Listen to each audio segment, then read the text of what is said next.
एक समय था जब लैपटॉप का साइज बहुत ही बड़ा, मोटा और हैवी होता था। लेकिन अगर आप आजकल के लैपटॉप को देखेंगे तो वह बहुत ही लाइट, स्लिम और कॉम्पैक्ट होता है। आई एम श्योर आपको पता होगा कि लैपटॉप क्या होता है, इसका यूज़ क्या है। लेकिन क्या आप ये जानते हैं कि आखिर एक कंप्लीट लैपटॉप कैसे बनता है? एक लैपटॉप को बनने के लिए किन किन प्रोसेस से गुजरना पड़ता है, तो आज के वीडियो में हम ये सब जानेंगे। हेलो फ्रेंड्स, मेरा नाम है राजेंद्र और हमेशा की तरह टेक्नोलॉजी के अंचल में आपका स्वागत है।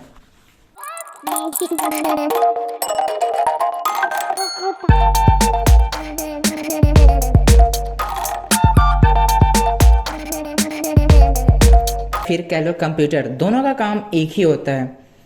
तो यहाँ पर लैपटॉप में जो सबसे मेन कंपोनेंट होता है और जो सबसे इंपॉर्टेंट होता है वो होता है मदरबोर्ड। मदरबोर्ड बनता कैसे है? मदरबोर्ड पीसीबी प्लेट की मदद से बनता है। पीसीबी प्लेट बोले तो जिसका full form printed circuit board होता है, जिसकी मदद से बनता है ये पीसीबी प्लेट। वो सारे कंपोनेंट को एक दूसरे से जोड़ के रखता है, इसी की वजह से सारा फंक्शन वो काम करता है। तो ये जो पीसीबी प्लेट होता है, इसमें बहुत ही पतले पतले कॉपर लगे होते हैं। तो यहाँ पर इसी पीसीबी प्लेट में मशीन की मदद से डिज़ाइन किया जाता है, या फिर कह लो लेआउट बनाया जाता है, या फिर कह लो किसी कंपोनेंट के लिए जगह बनाई जाती है कि हाँ, इस जगह पर प्रोसेसर लगेगा और इस जगह पे रैम लगेगा, इस जगह पे दूसरे कंपोनेंट्स लगेंगे। यह सारा डिज़ाइन तैयार किया जाता है एक मशीन की मदद से, पीसीबी प्लेट में बनाया जाता है। एक बार यहाँ पर पीसीबी प्लेट में कंप्लीट लेआउट तैयार हो जाने के बाद, मतलब कंपोनेंट के सारे जगह बन जाने के बाद, यह चेक किया जाता है कि कोई कंपोनेंट के लिए जगह तो नहीं छूट गई है या फिर कोई कंपोनेंट तो नहीं रह गया है।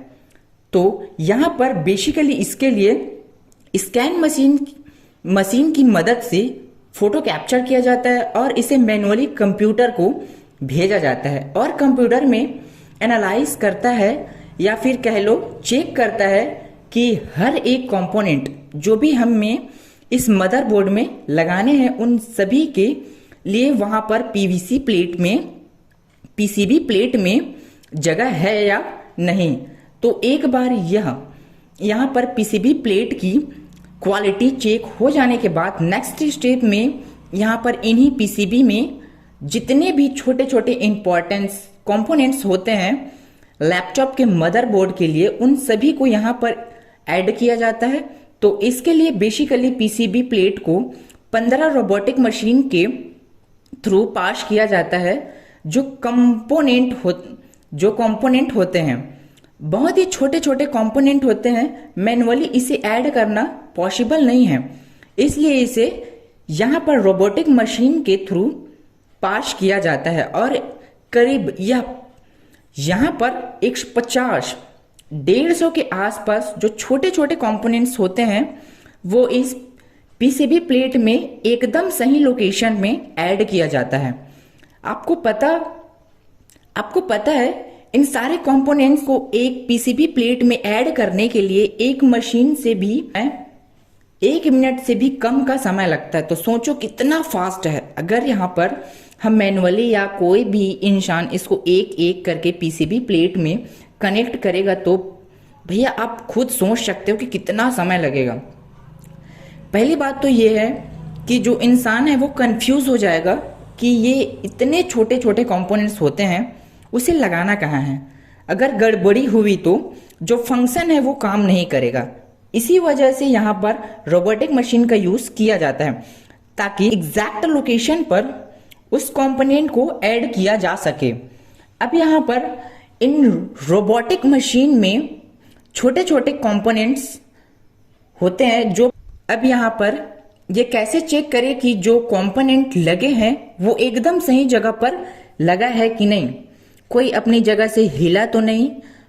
ये सब चेक करने के लिए यहाँ पर एक बेसिकली पीसीबी प्लेट को एक दूसरे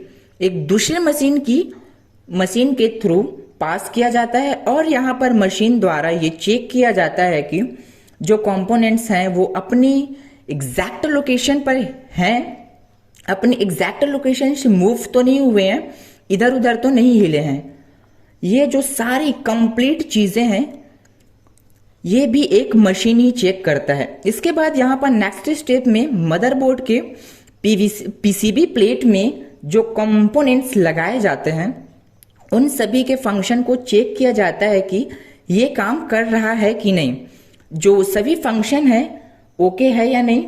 ये इसके बाद ये सारी चीजें पास हो जाने के बाद जो मदरबोर्ड है उसे बेसिकली असेंबल के लिए भेजा जाता है।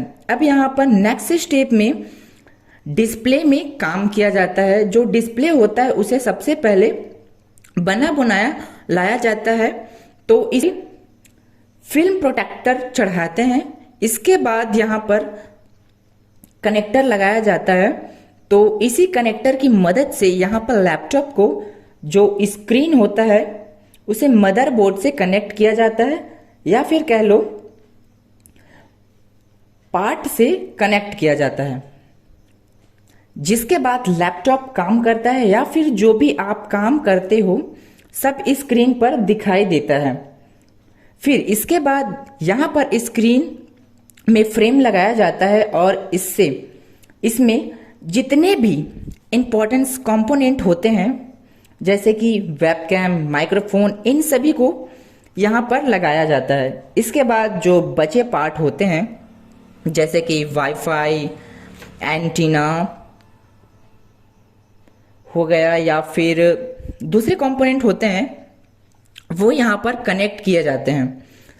तो बेसिकली डिस्प्ले का सारा काम कंप्लीट हो जाता है। हो जाने के बाद अब इसे यहाँ पर एक पतले से मेटल के फ्रेम में रखा जाता है और फिर इसे प्रेस किया जाता है ताकि स्क्रीन फ्रेम में अच्छे से फिट बैठ जाए। अब यहाँ पे लैपटॉप में जो आप ऊपर वाला पार्ट होता है यानी कि डिस्प्ले वाला पार्ट होता है वो कंप्लीट हो चुका है। इसके बाद नेक्स्ट स्टेप में नीचे वाला पार्ट यानी कि कीबोर्ड वाले पार्ट में यहाँ पर बेसिकली कीबोर्ड लगाया जाता है या फिर कह लो टच पैड ऐड किया जाता है। और इसके बाद यहाँ पर जो एलसीडी होता है या फिर कह लो लैपटॉप का डिस्प्ले होता है उसे बेसिकली नीचे वाले पार्ट से कनेक्ट किया जाता है। नेक्स्ट स्टेप में जो मदरबोर्ड होता है उसमें फैन को कनेक्ट किया जाता है। यहाँ पर जो मदरबोर्ड होता है उसे इस तरह से कनेक्ट किया जाता है कि जो फैन होता है वो उसमें अच्छे से फिट बैठ सके। तो बेसिकली जो मदरबोर्ड होता है उसमें फैन इसलिए लगाया जाता है ताकि मदरबोर्ड के अंदर जो भी हीट पैदा होगी उस गर्मी को बाहर निकाल सके। मदरबोर्ड है वो ज़्यादा से ज़्यादा ठंडा हो सके, वह अच्छे से वर्क कर सके। मदरबोर्ड में फैन को कनेक्ट करने के बाद अब यहाँ पर नेक्स्ट स्टेप में जो मदरबोर्ड होता है उसे बेसिकली बैक साइड में मतलब जो कीबोर्ड होता है, कीबोर्ड वाला पार्ट होता है उसमें कनेक्ट किया जाता है और जितने भी कंपोनेंट हो जैसे कि एलसीडी कनेक्टर या फिर कीबोर्ड का कनेक्टर उन सभी को ऐड पीसीबी प्लेट यानी मदरबोर्ड्स में कनेक्ट किया जाता है ताकि फंक्शन काम कर सके। अब यहाँ पर ऑलमोस्ट सारा काम कंप्लीट हो चुका है। नेक्स्ट स्टेप में यहाँ पर जितने भी कंपोनेंट्स बचे हुए हैं जैसे कि ब्लूटूथ हो गया, वाईफाई ड्राइवर हो गया, रैम हो गया, एसएसडी हो गया, इन सभी के स्लॉट में बेसिकली एक एक करके कनेक्ट किया जाता है। अब यहाँ पर ऑलमोस्ट सारे कंपोनेंट लैपटॉप के मदरबोर्ड में कनेक्ट हो चुके हैं। जो लास्ट कंपोनेंट बचता है वो है बैटरी, जिसका फ्रेम बना के उसको ऐड कर दिया जाता है। बेसिकली इतना सब होने के बाद इसे लॉक दोबारा से चेक किया जाता है जो कंप्यूटर है वो अच्छे से काम कर रहा है कि नहीं, जो कीबोर्ड है वो अच्छे से काम कर रहा है या नहीं, जो स्क्रीन है उसमें कलर रिजोल्यूशन अच्छे से दिखाई दे रहे हैं कि नहीं, ये सारी चीज़ें अच्छे से चेक की जाती है। इसके बाद यहाँ पर लैपटॉप को पैकेजिंग के लिए भेज दिया जाता है, उसके बाद ये मार्केट में बेचा जाता है। तो दोस्तों इस तरह से एक कंप्लीट लैपटॉप बनता है। आई होप आपको समझ आ गया होगा। तो वीडियो अच्छा लगा तो लाइक जरूर कर देना, वीडियो शेयर कर देना ताकि जानकारी पहुंच सके। और हाँ, अगर आपको इसी तरह की वीडियो पसंद है तो हमारे चैनल को सब्सक्राइब जरूर करें और लेटेस्ट नोटिफिकेशन के लिए बेल आइकन को जरूर दबाएं।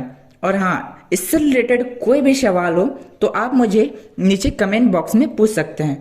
तो आज के लिए बस इतना ही, मिलते हैं नेक्स्ट वीडियो में, तब तक के लिए बाय बाय।